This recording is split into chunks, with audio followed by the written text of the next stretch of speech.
Et bonsoir à tous, j'espère que vous allez bien, bienvenue. Aujourd'hui on se retrouve, alors non pas pour un débrief d'après-match, mais un débrief mercato, voilà, parce que j'en avais déjà parlé, que je voulais voilà, faire un point sur l'effectif, voilà, maintenant que le mercato est clos, on peut faire un point sur l'effectif, les départs, les arrivées. Il y aura aussi les prolongations, les contrats pro, et ensuite un gros, gros plan sur l'effectif. Et après, voilà, un petit chapitre sur le bon plan mercato. Là, il y a peut-être deux, trois joueurs que j'aimerais bien, que je trouverais intéressant du moins à la GIA. Salut Darkov, comment tu vas? Donc voilà, donc on va commencer dans l'ordre avec les départs sur ce mercato. Alors, on va le faire à peu près les postes dans l'ordre. Donc on a Akpa qui est parti, mais en prêt à Orléans en national voilà, pour gratter du temps de jeu. Lloris, transfert en fin de contrat, si je dis pas de bêtises, il est parti au Havre en Ligue 2. Arcus, pièce maîtresse la saison dernière de cet effectif, est parti au Vitesse Arnhem aux Pays-Bas, libre aussi également. Au milieu de terrain, on a perdu et Mohamed qui est parti à Caen et Endob qui malheureusement lui est toujours sans club. Ensuite, au niveau des ailiers, on a Ponty qui s'est engagé à Bourg-en-Bresse en national. Trouillet en départ, voilà, c'était un retour de prêt, évidemment, il est retourné à l'OGC Nice. Et ensuite, au niveau des prêtés, il y a Mercier et Benfredge qui sont les respectivement. Alors, les deux nationales, Mercier c'est Avranches et Benfredge c'est Le Puy-Foot. Voilà, donc ouais, c'est pareil, c'est toujours dans l'optique de grappiller du temps de jeu, voilà, de s'aguerrir, d'avoir du temps de jeu, de faire des stades, d'avoir de la confiance. Donc au niveau des départs, bah, il n'y a pas vraiment de départ majeur si ce n'est Arcus. Hein, voilà. Et j'oubliais Georgen, le pauvre, je l'avais complètement zappé, prêté lui aussi en national. Putain, et je viens de voir qu'il a que 23 ans, Georgen. J'ai l'impression que ça fait 23 ans qu'il a 23 ans. C'est très bizarre, mais c'est parce qu'il a commencé très très jeune. Donc voilà, à part Arcus, donc pour le reste, c'est pas des départs trouillés, c'était un prêt, donc on savait, il était dans la rotation. Lloris était dans la rotation aussi. Mohamed, Endo, pareil, donc pas vraiment de gros départs, si ce n'est le départ d'Arcus. Voilà. Et je pensais qu'on se. J'aurais pu penser qu'on se fasse plus dévaliser étant donné la bonne saison l'année dernière qu'on avait faite. Je me suis dit, je voyais pas un Hein Djoubal rester par exemple. Mais ça, on en parlera un peu plus tard. TMS 210. Salut, salut TMS. Je te remercie d'ailleurs pour le follow d'il y a 5 jours. Bah, voilà, comme ça, moi, je peux te remercier en direct. Donc, ça fait toujours plaisir. Alors, ensuite, on va passer aux arrivées. N'hésitez pas à me dire dans le chat hein, si au niveau du son, vous m'entendez bien, nickel. Parce que je sais que j'ai des problèmes récurrents de son. Bon, là, logiquement, c'est réglé, mais sait-on jamais. Alors, au niveau des arrivées, alors là, il y a quand même eu un gros, gros chantier de fait avec beaucoup d'arrivées parce qu'il en fallait tout simplement, montant d'un étage supérieur. Darkov, pas de soucis maintenant. Eh ben merci, et je te remercie Darkov parce que c'est surtout grâce à toi si j'ai plus de problèmes de son. Donc ça, je te remercie grandement. Donc, au niveau des gardiens, Costil, voilà, recruté en provenance de Bordeaux. Donc, on sait tous qu'il sortait d'une saison, merci TMS, on sortait tous d'une saison, enfin, Costil sortait d'une saison, mais catastrophique à Bordeaux. Donc, c'est vrai que son arrivée était un petit peu, voilà, était un petit peu discutée. Après le premier match face à Lille, j'en ai vu beaucoup qui commençaient un petit peu à lui tirer dessus. Preuve en est qu'aujourd'hui, bon, il fait quand même largement le taf. Et si on a autant de points, c'est grâce à lui. Hein. Ça, faut pas l'oublier. On a recruté également deux là-bas. Akpa qu'on avait fait, qui avait signé pro, je crois, je sais plus. Je crois qu'il était déjà en réserve la saison dernière. Il me semble qu'il a signé pro. Bon, après qu'on a prêté dans la foulée. Bensa qui vient. Alors attendez, j'ai peur d'écorcher le nom. Je crois que c'est le Red Bull Salzbourg en Autriche. Bon, le peu qu'on a vu, c'est intéressant à voir après ce que ça va donner sur la durée. J'ai bien aimé le peu que j'ai vu face à Marseille, je l'ai trouvé bon. Ensuite, alors j'avais vu quelques matchs amicaux où y jouer, j'avais trouvé que c'était pas une mauvaise idée. Après, malheureusement, là, il est un peu pas mis à l'écart du groupe, mais il a pas énormément de temps de jeu. Donc à voir pareil, à voir sur la suite ce que ben ça donne.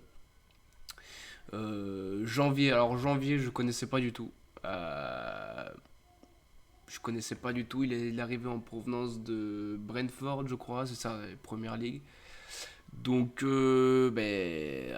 sa blessure nous a fait beaucoup de mal. Même si Coef assure très bien même l'intérim.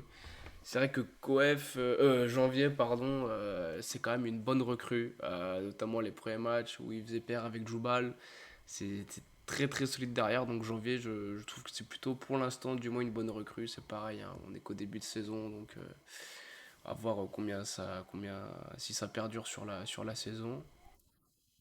Ensuite, on a Pereira, lui recruté en provenant de la réserve lensoise. Donc début mitigé. Moi, pareil, j'avais vu en préparation, je trouvais que c'était très intéressant, qu'il y avait beaucoup de potentiel. Mais l'étape pardon, de la Ligue 1 est un petit peu compliquée pour lui. On l'a souvent vu prendre le bouillon à chaque fois qu'il était aligné. Notamment, il a aligné titulaire d'entrée face à Lille. Il s'est fait bouffer tout simplement. Il y a un autre match aussi où il a joué et je me demande, je crois que c'est Lyon où c'est Toko Ekambi qui lui a fait la misère. Donc c'est vrai que pour l'instant c'est un petit peu tendre pour la Ligue 1. À voir après, voilà, il va progresser, il va apprendre parce que c'est un très jeune joueur. Et si je dis pas de conneries, il doit avoir 19 ans. Bon, après c'est sûr que si Joly se pète demain, voilà, Pereira, c'est loin pour le moment d'être l'assurance tout risque. Donc je reste mitigé sur Pereira. Passons au milieu de terrain. Bon, on va commencer par Mcham Gama, qu'on connaissait à peu près tous, je pense, hein, recruté pareil en provenance de Guingamp, qui avait fait il avait fait une très belle saison la saison dernière en Ligue 2. Mais là, je suis un peu mitigé depuis qu'il est arrivé. Je suis pas. Je vais sûrement enfin j'espère ou du moins changer d'avis sur le joueur, mais pour l'instant je suis pas emballé. Je trouve que je sais pas, pour l'instant j'arrive pas à accrocher. Il est pas mauvais, hein, je dis pas le contraire, mais j'ai du mal à accrocher notre ami Mchangama. Raveloson, pareil. Alors lui c'est le seul sur lequel on a déboursé une indemnité de transfert. Je crois que c'était 1,75 million en provenance des États-Unis, de Los Angeles. Alors j'imagine que le contraste Los Angeles-Auxerre, vaut mieux quand même se mouiller la nuque, hein. Mais blague à part, je l'ai trouvé très intéressant. Voilà, dans le système de jeu, je trouve que voilà, je le préfère à M. Gamma. C'est des profils complètement différents, hein. Mais Raveloson, il m'a surpris dans la récupération des ballons, à sa capacité à gratter des ballons. Après, là où je suis, où là, il faut qu'il progresse. C'est sur le jeu offensif. C'est trop brouillon. Il a loupé. Je sais, attendez, c'était face à quel match qu'il a loupé une grosse. Eh ben, c'est face à Strasbourg. Face à Strasbourg, il loupe une grosse occasion. Ouais, c'est vrai qu'offensivement, c'est brouillon. Après, le joueur, j'aime bien son comportement, j'aime bien son comportement sur le terrain. Et puis voilà, voir par la suite. Donc ensuite, le petit Kais Ruizatil, donc il signait en provenance de nulle part, parce qu'il était sans club, mais voilà, on sait qu'il était passé par Paris et Barcelone. Bon, s'il se retrouve sans club, c'est peut-être parce qu'il y a eu aussi des petits problèmes de comportement, voilà. C'est pareil, il a 19 ans, alors qu'on a l'impression que ça fait 10 ans qu'il est pro. Alors le pauvre, on l'a vu qu'une seule fois aligné sur une aile c'était face à Lyon. Et il a eu beaucoup de mal pour moi. Son poste, c'est voilà. Dans le système de Furlan, là où je le verrais, Rusatil, c'est au milieu de terrain. Pas en 6, hein, évidemment, mais dans ce rôle de 8-10. Après, ce qu'il faudrait, c'est que ça se voit, il est trop frêle physiquement. Il y a un coup de vent, il s'envole. Donc là-dessus, faudra pousser un petit peu à la salle, mais un peu comme beaucoup de joueurs de la GIA, parce qu'on voit que physiquement, face à Lille, on s'était pris une claque au niveau du physique. On se faisait bouger beaucoup plus que la saison dernière. Et puis voilà, donc ça reste un potentiel, ça reste surtout un pari, je pense. Le petit Ruizatil, ça reste un gros gros pari. Et pour l'instant, c'est pas convaincant. Après, voilà, on est toujours qu'au début de saison, donc attendons de voir par la suite. Ensuite, le Nuno d'Acosta. Et si j'ai bien compris, il fera pas le match face à Rennes parce que je crois qu'il est blessé. Donc ça, c'est quand même plutôt un coup dur. Parce que, alors moi je le mettrais honnêtement, d'Acosta, je le mets sur ailier gauche, hein. Parce que devant, alors oui, il a déjà mis un but, mais il a raté J'oublie pas le face-à-face qu'il a raté face à Lyon en début de seconde période où on pouvait égaliser tout de suite. Et quand t'es numéro 9 ça doit finir au fond. Mais enfin, bon, après dans l'axe, ouais, il a un profil pas dégueu, il prend la vie, il prend la profondeur, il est rapide, bon, il est un peu maladroit devant le but, mais sur un côté, je le trouve plus intéressant parce que même techniquement, pour éliminer son vis-à-vis et le prendre de vitesse, il a les qualités qu'il faut. On l'a recruté à Nottingham Forest, mais il était prêté, si je dis pas de conneries, c'était par Caen ou Strasbourg. Il me semble que il a joué dans les deux clubs, mais il me semble que la saison dernière, il était à Caen. Et de mémoire, je crois qu'il a fait une saison pas vilaine. Donc voilà, plutôt pas mal d'Acosta. Après, voilà, il va falloir qu'il gonfle un peu ses stats, qu'il soit plus décisif devant, mais je suis plutôt satisfait. Et pour finir, la dernière arrivée, Mbanyang. Donc pareil, comme son compère Costil, est sorti d'une saison extrêmement compliquée euh, à Bordeaux. En plus, d'après ce que j'ai vu, certains supporters bordelais, Monsieur Mbanyang aime bien la fête. Bon, pourquoi pas, après, tant qu'il est bon sur le terrain. Mais bon, là, ce qui pose problème apparemment à Bordeaux, c'est que voilà, ça matchait pas trop. Mais alors, ce qu'on a vu pour l'instant, bah, on n'a pas vu grand-chose parce qu'il a joué 5 minutes, mais il s'est pris un rouge. Bon, sévère ou pas, voilà, on a déjà fait le débat. Après, on l'a vu face à qui qu'on l'a vu, merde. Je crois que c'est, mais il me semble bien que c'était Marseille. Et je l'ai pas trouvé emballant. Alors après, il avait un pansement au niveau du genou, je crois, donc à voir s'il avait pas une gêne à ce niveau-là. Pareil, voilà, c'est un joueur qui a 27 ans, mais pareil, ça fait très longtemps qu'il est pro et je pense qu'il aurait pu. Voilà, je pense qu'il a du talent parce qu'il aurait pu faire une carrière tout autre s'il n'y avait pas ces petites dérives à côté. Voilà, exactement ce que dit TMS. Nyang, catastrophe, on a l'impression qu'ils s'en fichent du foot. Alors, j'irai peut-être pas jusqu'à dire qu'ils s'en fichent du foot, mais c'est vrai que il a l'air un peu nonchalant. C'est l'impression qu'il donne même. Je sais plus quand il était sur le banc. Enfin, il était. C'est vrai que les premières impressions n'étaient pas forcément les bonnes, quoi. C'est pas ce qui est étonnant, c'est pas ce que recherche Furlan dans l'attitude. Après, Furlan l'a dit en conférence de presse. Ils ont une discussion, voilà. Je pense que Furlan a dû mettre les points sur les barres sur les T. Et ben, on espère quand même qu'il va nous faire une belle saison parce que moi, je trouve que Dacosta à gauche, Nyang dans l'axe et Aine à droite, mais c'est quand même une équipe. Enfin, devant ça de la gueule. Et en parlant de Gauthier Hein, justement, transition toute trouvée sur le prochain thème, c'est les prolongations. On a prolongé 4 joueurs, j'en ai peut-être oublié, hein, n'hésitez pas à me dire si j'en ai oublié, parce que j'essaie de les reprendre, de rechercher.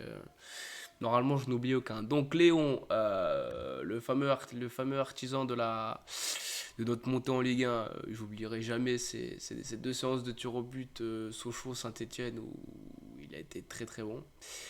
Et même sur la deuxième partie de saison, il a été très bon. Je suis content qu'il ait prolongé. Je pensais pas, vu que voilà, on sait que maintenant il est numéro 2. Mais je pensais pas qu'il allait rester. Je trouve que c'est une bonne chose parce que si jamais Costil a un pépin pour faire tourner, voilà, je pense que Léon, ça reste un très bon gardien. Après, voilà, attention. Et puis en plus, là, je pense, la saison dernière, ce qui a fait un peu tâche, c'est cette première partie de saison où il avait fait des boulettes qui nous avaient coûté des points. Bon, après, quand tu prends la saison entière, avec ce qu'il a sauvé et tout, tu vois qu'il a clairement plus rapporté de points qu'il en a perdu. Et même, j'étais même d'ailleurs le premier quand il a fait ses boulettes à entre guillemets le tirer dessus, à dire putain, si on continue comme ça, c'est pas avec lui qu'on va monter. Voilà, il m'a fait fermer ma bouche tout simplement, donc bravo à lui. Mais je pense que s'il joue, parce que je pense qu'il va quand même jouer quelques matchs, sûrement des matchs de coupe cette saison. Vu qu'il sait qu'il aura pas beaucoup de matchs, bah, je pense qu'il va pas se trouver, qu'il va vraiment être focus à 200%. Et prochaine prolongation, Jubal. Grande Rougador, comme dirait Paga. Jubal, prolongation pareil jusqu'en 2025. Très content parce que vu la saison qu'il a sorti, je le voyais mal rester chez nous. C'est chose faite, j'en suis le premier heureux. Même là en saison, cette saison, pardon, je trouve que voilà, ça reste du Jubal, même au niveau de la Ligue 1, il a réussi à s'adapter. TMS, Costil, il lui reste 2 ou 3 saisons, je pense qu'il apporte l'expérience à Lyon et ça peut nous faire un grand. Oui, carrément, et même, voilà, Costil, c'est quand même un ancien international. Il a quand même une grosse expérience derrière lui, et donc même, il va apporter bien sûr d'expérience à Léon, mais je pense quand même qu'il peut en apporter à tout le vestiaire, parce qu'il a quand même un gros vécu, donc ça, je pense que c'est aussi très, très, très important. Ensuite, oui, j'en étais sur Jubal, donc voilà, très content de sa prolongation. C'est un des piliers de l'équipe, clairement, voilà. Entre cette saison dernière, enfin, pas que cette saison dernière, mais il nous a rarement déçus, il a rarement fait des boulettes. Même là où devant il y avait du monde, bah, que ce soit avec Coef ou Janvier ou Pelnar la saison dernière, il a fait le taf, donc très heureux de sa prolongation. Hamza Saki, je crois que c'est le dernier à avoir prolongé. Très content parce que je trouve que sur ce début de saison, ce que j'aime bien, c'est qu'il ne rechigne pas à faire des efforts. C'est vrai qu'au tout début, quand tu arrivé, c'est vrai que tu étais un petit peu irrégulier. Et là, voilà, là, déjà, alors, je crois que c'était il y a 2 ans, pas la saison dernière, parce que c'était une saison un petit peu plus compliquée en termes de stats, mais la saison d'avant, avec Autrette, ils avaient fait un duo, mais flamboyant. Ils avaient pété les compteurs au niveau des stats. Et bon, là, en termes de stats, voilà, c'est pareil, c'est plus compliqué. Mais dans l'apport du jeu, défensivement, tu le vois faire des retours très importants pour le groupe, pour aussi aider Birama Touré. Et offensivement, bah voilà, ça reste un très bon créateur de jeu. Donc, très satisfait de sa prolongation. Et notre ami Gocho, pareil, je le voyais partir. Parce que la saison dernière, il sort une très très grosse saison. Là, cette saison, c'est plus compliqué pour lui, mais il l'a dit tout à l'heure en conférence de presse. Voilà, c'est le temps de s'adapter un peu à l'image de l'équipe. Et on a vu que sur le match face à Marseille, déjà, ça allait mieux. Il commençait à être en confiance et à prendre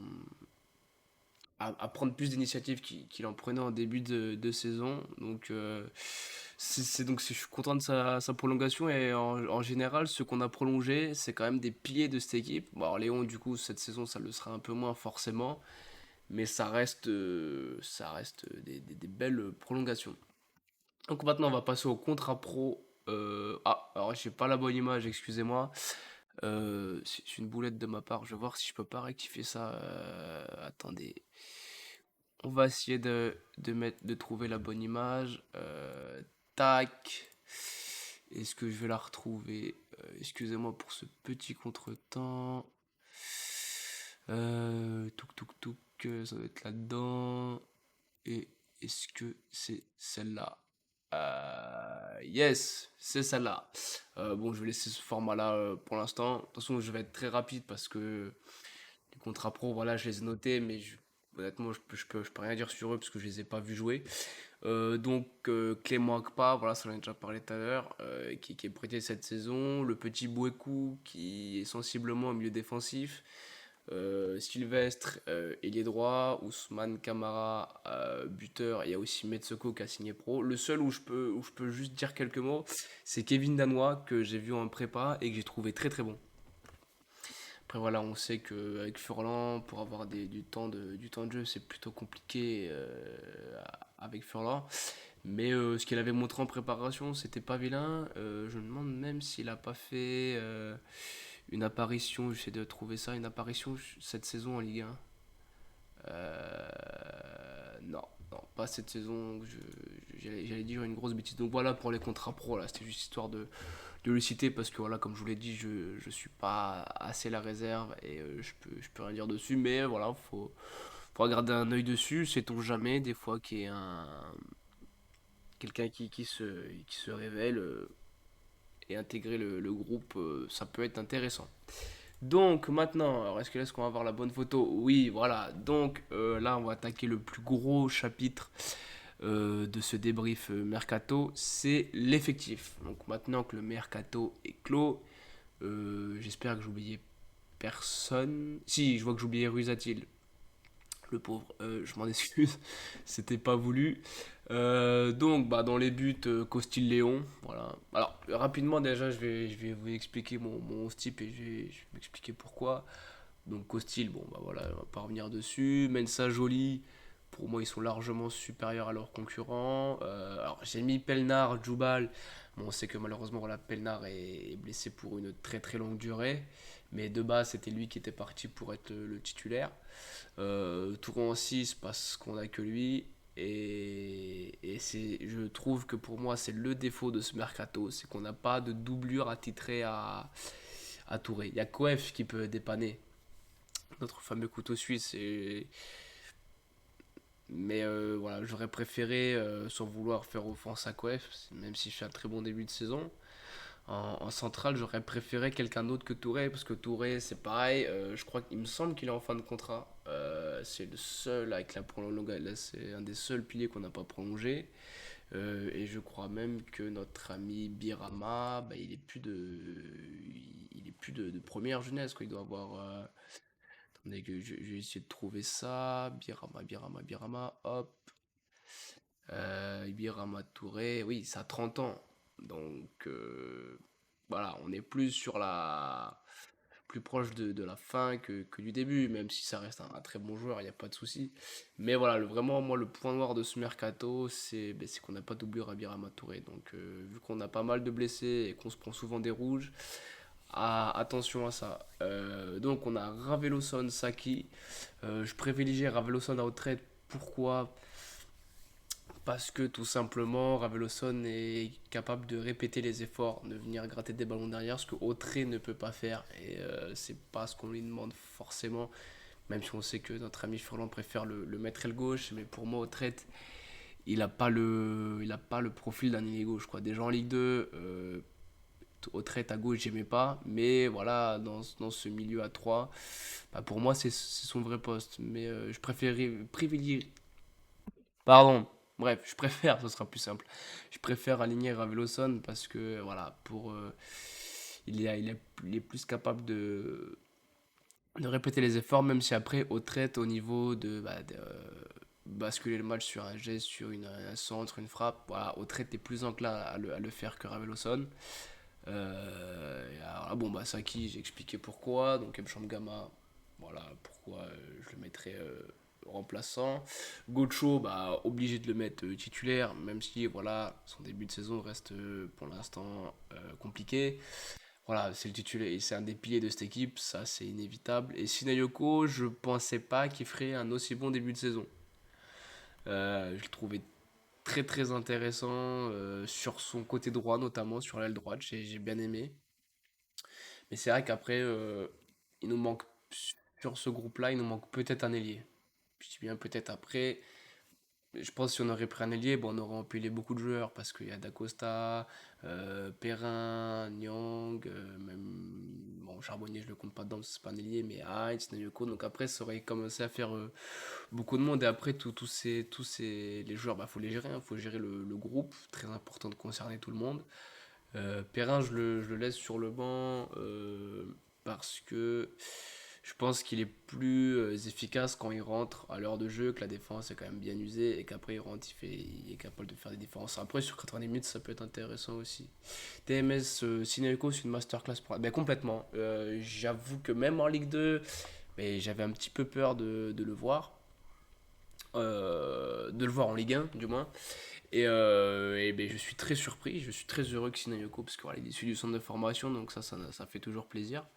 Et autre joueur qui a réussi parfaitement ses débuts, c'est Paul Joly. Je suis extrêmement. Alors, Joly, je suis moins surpris que Sinayoko, par exemple. Mais c'est vrai que Joly, ça reste une énorme, très très bon début de saison. Au début, même moi, je pensais que Pereira serait titulaire et au final Pereira a prouvé que voilà, c'était compliqué et que bah, ouais, Joliot on peut compter sur lui, il a une hyperactivité sur son côté droit qui est vraiment intéressant. Donc voilà, après même, on voit qu'on a un groupe, voilà, sur le banc, il y a quand même des joueurs intéressants, tu peux rentrer, t'as Taïro Trey, t'as des Perrin, mais même Gamma, même si je suis pas fan. Bon, après, c'est vrai que devant, il y a aussi notre ami Charbonnier qui est blessé, je crois qu'il en a pour 2 ou 3 mois. Donc c'est plutôt compliqué. Après, à gauche, je trouve que ça commence à bouchonner parce qu'on a Mensa, Boto, Bernard. C'est vrai qu'on a 3 joueurs pour le même poste, donc ça paraît compliqué. Bernard, je pense que, à mon avis, je pense que s'il a un avenir dans cette équipe, c'est dans. Alors, déjà, je pense même pas soit titulaire, même si ça reste un leader du vestiaire. Je pense peut-être plus dans l'axe. Donc, il jouera peut-être parce que. Face à Rennes, face à Rennes, je crois que Djoubal, on n'est pas certain qu'il soit là parce il était pas sûr d'être là face à Marseille. Il me semble il a des infiltrations, donc c'est pour ça. Mais je crois qu'il a repris, si je dis pas de conneries, si j'ai bien tout écouté la conf, si je me rappelle surtout. Euh, Furlan a dit, je crois qu'il sera dispo. Alors, après, tout dépend. Prenons pas le risque de le faire jouer, de forcer face à Rennes et que ça pète et qu'il en ait pour une plus grosse durée. Euh, Après, voilà, il faudra pas prendre. Mettons, si Djoubal peut jouer 60 minutes, et ben tu le mets titulaire sur 60 minutes, et puis après, voilà, tu fais des changements en conséquence. Mais pour finir sur ce thème-là, l'effectif, je trouve ça plutôt pas mal. Après, déjà en termes de recrues, c'est plutôt pas mal. Après, je pense, après avoir par la suite, mais ça manque peut-être un petit peu de. Voilà, il manque quelques joueurs d'un cran au-dessus, sans vouloir faire offense à ceux qu'on a signés. Alors TMS, j'ai entendu dire qu'apparemment Djoubal sera là. Oui, oui, oui, j'ai entendu ça aussi. Après, voilà, tout reste à savoir si il sera à fond ou pas, s'il pourra tenir le match en entier ou pas. Ce que j'espère, hein, parce que si on perd Djoubal, ça va être très compliqué sur ce match-là. Faudra encore aligner une autre paire de défenseurs centrales et c'est compliqué parce que c'est quand même des postes clés où il faut que l'entente soit parfaitement bien réglée. Donc on espère de tout cœur que Jubal pourra jouer 90 minutes demain. Donc voilà, pour revenir sur l'effectif, plutôt satisfait. Après, il y a peut-être des joueurs qui vont sur lesquels je suis un peu mitigé pour le moment et qui vont nous donner satisfaction par la suite, ce que j'espère. Après voilà, l'effectif est pas dégueu. Je pense que pour le maintien, je vais pas m'avancer, faire des plans sur la comète. Je pense que voilà, le maintien, vu ce qu'on a montré en début de saison, que ce soit face à Lyon ou Marseille, on n'a pas été vilain du tout. Moi, je me dis que si on maintient ce niveau-là face aux autres équipes un peu plus de notre niveau, moi je dis pourquoi pas, il y a moyen de se maintenir. Surtout qu'en plus, là on le sait, cette saison, il y a une descente en plus. Donc il faudra faire attention à ça. Et puis voilà pour l'effectif. Et aussi, je voulais rajouter aussi un petit mot sur le fameux 12e homme, voilà, la baie des Champs. Je suis très content du monde qu'il y a au stade. On est à guichet fermé depuis le début de saison, sans compter les guichets fermés de la saison d'avant. Et c'est bien parce que ça met quand même une belle ambiance. Il y a toujours cette ferveur qui est resté sur l'euphorie de la montée. Donc voilà, aller au stade, c'est vraiment un réel plaisir. Voilà, ça chante, il y a des bonnes ambiances. Bon, après, c'est vrai que sur le match dernier, ça a été un petit peu contrarié par des éléments perturbateurs des supporters de l'équipe d'en face. Donc c'est vrai que c'est un petit peu gâché tout ça. Mais voilà, je suis très content et j'espère que face à Lorient, on sera à guichet fermé aussi. Ce serait pas mal et surtout que Lorient, ça va être Lorient. Et j'ai vu le match face à Lyon. Lorient, ça va être très très chaud, hein. C'est une très très belle équipe. Ils sont très beaux à avoir joué. TMS, mais moi je suis agréablement surpris de l'ambiance au stade. Ben ouais, moi aussi. Écoute, souvent je suis derrière les buts, je suis avec les ultras et je suis surpris. Mais oui, comme tu dis, agréablement, ça fait plaisir, ça fait du bien voilà, de sentir cette ferveur, de chanter tous ensemble. Vraiment, voilà, quand je vais au stade, c'est vraiment un réel plaisir. Et bah, quand on gagne, forcément, comme face à Strasbourg, en plus pour saluer les supporters de Strasbourg, eux, pour le coup, avaient vraiment voilà, avaient vraiment bien réagi. Ça s'était vraiment très très bien passé avec eux. Donc j'étais très heureux de ça. Et je suis impatient de retourner. Alors, pas cette semaine, il faudra attendre une semaine en plus, mais de retourner au stade face à Lorient. Mais ouais, Lorient, ça va être un gros gros morceau. Alors, pour finir ce débrief mercato, on va passer au bon plan mercato. Alors, j'en ai pas fait beaucoup parce que j'ai pas forcément eu le temps. Dans le chat, si vous en avez des bons plans, n'hésitez pas à me le dire parce que c'est vrai que j'aurais peut-être dû bosser un peu plus là-dessus. Je l'ai fait un peu à l'arrache. Je l'ai un peu fait à la one again. Je fouillais tout à l'heure sur Transfermarkt et j'ai eu la surprise de voir Kimbula n'a pas de club. Alors, j'étais très surpris de ça. Et vu qu'on est les spécialistes dans le recrutement de joueurs libres, je me dis pourquoi pas tenter quelque chose avec Imbula en doublure de Touré. Ça reste un joueur. Moi, je l'avais découvert à l'époque. Ça remonte ça recommence à remonter maintenant. Putain, c'était la saison 2014-2015 avec l'Olympique de Marseille, la fameuse saison de Bielsa. C'est un joueur avec énormément de potentiel. Mais vraiment, après voilà, des choix de carrière ont fait que bah voilà, il a pris une trajectoire un peu bizarre, qui est un peu partie dans tous les sens. Là, je sais même plus où il a fini. Je crois qu'il a fini, mais je sais plus. Je crois que c'était en Turquie ou quelque chose comme ça, mais il est libre, donc vraiment, je pense que ça peut être le bon plan. Surtout qu'il nous faut une doublure. Alors après, est-ce qu'il voudra être doublure de Touré ou pas? Vu connaissant le joueur. Alors après, il peut pas faire le difficile non plus parce qu'il a pas de club. Mais c'est vrai qu'à l'époque, il avait quand même, il avait un beau petit melon, on peut le dire. Mais bon, après voilà, et à ce moment-là, il était jeune. Maintenant, il a pris en âge, donc pourquoi pas avoir. Et alors au devant, c'est une petite pépitas que j'ai trouvé à Molde, le club où Haaland s'est révélé. C'est David Datro Fofana. Alors ça peut peut-être paraître inconnu pour la plupart d'entre vous. Mais je suis tombé dessus par hasard et je me suis penché sur ses stats et j'ai vu que, ouais, effectivement, si ma mémoire est bonne, il doit avoir 15 matchs de championnat cette saison, 7 buts et 4 passes D. Donc j'ai vu que même au niveau ratio but par minute, c'est un but tous les deux matchs, à peu de choses près. On n'est pas une vache près.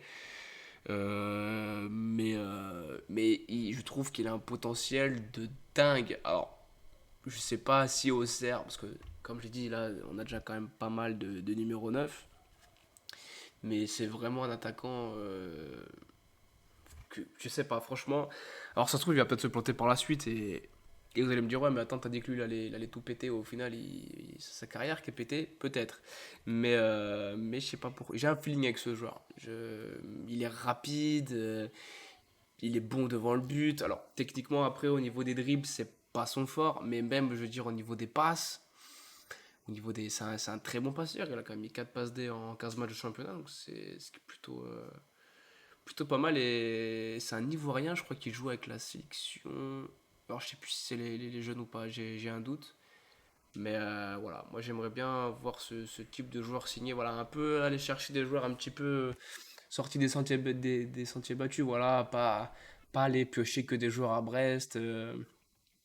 Voilà, aller un peu fouiller dans les quatre coins du monde et trouver des petites pépites comme ça peut être sympa. Un peu à l'image de ce que fait Toulouse avec la data. Bah, pour Toulouse, ça marche plutôt bien. Donc, je dis pas qu'il faut faire tout comme Toulouse, mais sur ce point-là, en tout cas, mais j'aimerais bien qu'on s'inspire un petit peu d'eux. Parce que voilà, je pense que ça pourrait être vraiment pas mal. Je vais m'absenter 2 petites minutes parce que j'ai plus de batterie dans ma souris. Finalement, il m'arrive toujours une couille. Et du coup, ben, je peux plus vérifier certains trucs. Donc, je vous laisse vraiment 30 secondes. J'ai juste le temps de trouver un câble et je vous dis à tout de suite.